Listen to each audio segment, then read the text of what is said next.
英国的巨石阵居然是古中国的观星台。世界上第一个发现美洲的人其实也不是哥伦布，而是一位中国古籍《山海经》里的人物树亥。古埃及的金字塔实际上也是大禹建造的，共工怒撞的不周山可能是我们今天的东非大裂谷。这一切的谜团真相依旧离不开我们的古籍《山海经》。还是老规矩，想和我从零基础开始学习易经传统文化，看完视频可以来主页粉丝群领取你的课程和笔记。今天的故事呢，我们首先要提到一个人，龚玉海。他对《山海经》痴狂的程度可真的是不一般。类似于英国巨石阵其实是中国人建造的这样的观点，他还提出了很多，并且他还引发了21世纪的《山海经》热，很多欧洲学者也都开始阅读《山海经》。那么龚玉海老先生他是如何得知这些惊人的结论呢？我们先说一直很神秘的英国巨石阵。它位于英国索尔兹伯里的平原上，很多人都是慕名而来，都想要亲眼目睹史前遗迹的壮观景象。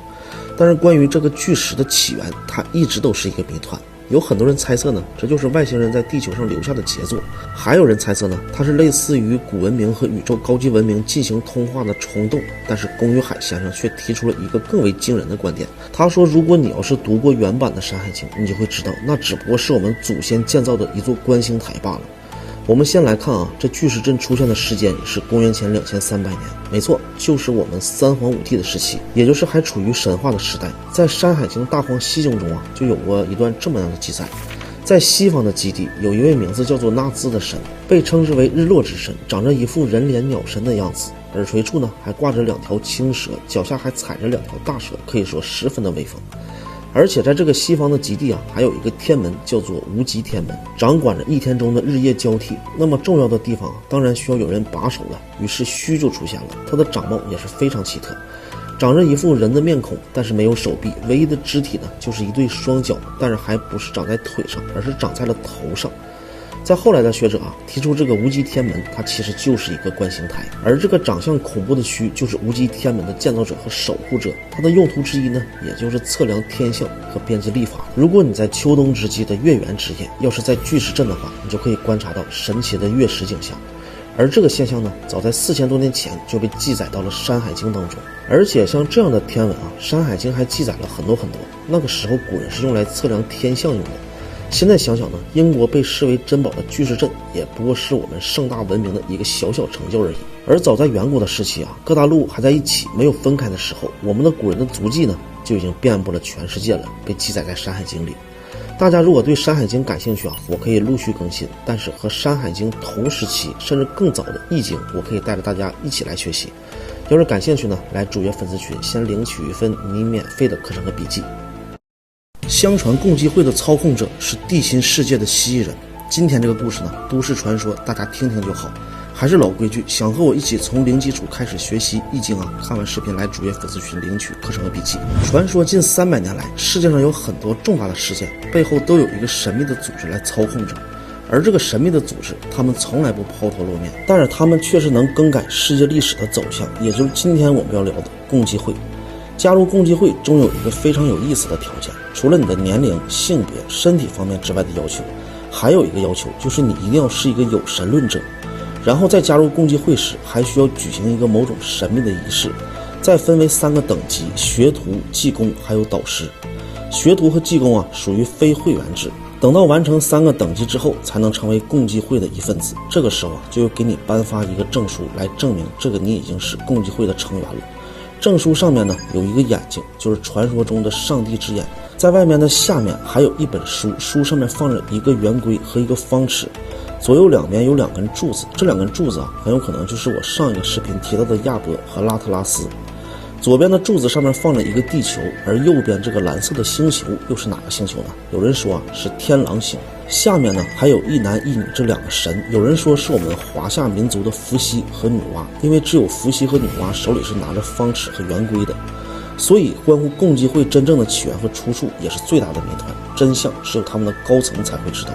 而这些谜团还远不止于此。我们再看这个，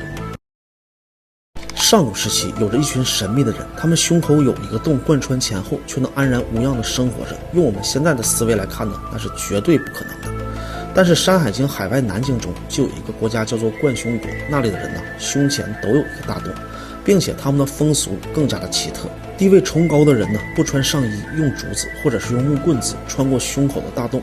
然后让地位低微的人抬着他们走路。还是老规矩，想和我从基础开始学习易经的，看完视频在主页粉丝群领取一份的课程和笔记。为了探索冠胸国的真相，我们从一本古籍《晋人张华的博物志》中找到了线索。书中记载，冠胸国乃防风二臣，细雨平天下，曾召集天下诸侯来会稽山开会。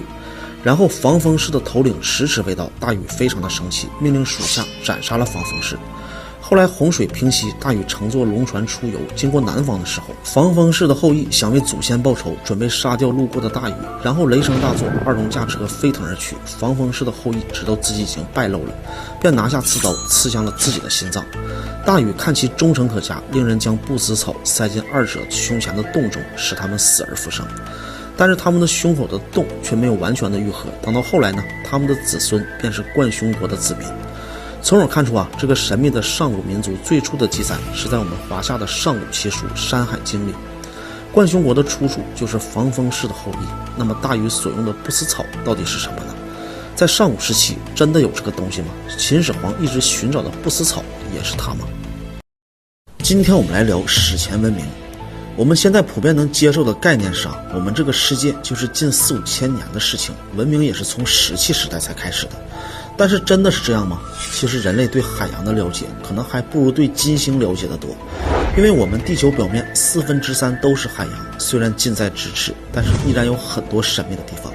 尽管几乎所有的证据都让我们觉得没有史前文明才是合理的，但偶尔也会出现很多不协调的证据。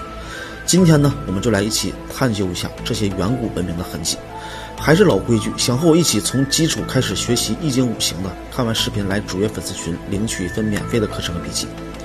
在2001年12月7日 BBC 报道了加拿大一家探测公司在加勒比海的古巴比海岸作业的时候，他突然发现650米有奇怪之处。他用扫描的设备扫出一些具有对称排列的石头结构，很像是一个城市的规划。随后呢，探测人员装备了最为先进的设备到水下进行探索，也证实了之前的推测，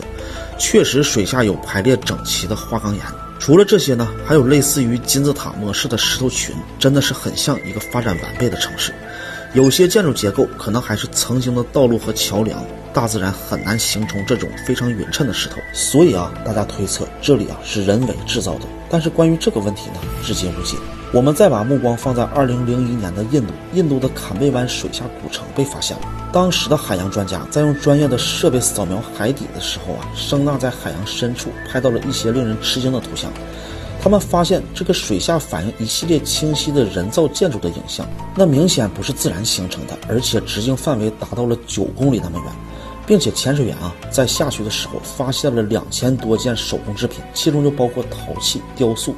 还有珠宝、人骨和书稿。后来考古队也根据所发现的水下陶器以及骷髅进行初步的测定，推定这2件残片的年代在公元前7500年，并且有的专家还认为这项发现需要对我们文明历史的大幅度修整提供了确凿的证据，甚至也需要古代文明历史的发展可能，因此大幅度改写。对此你有什么见解呢？欢迎在评论区里留言。如果想学习传统文化从基础开始，来主页粉丝群。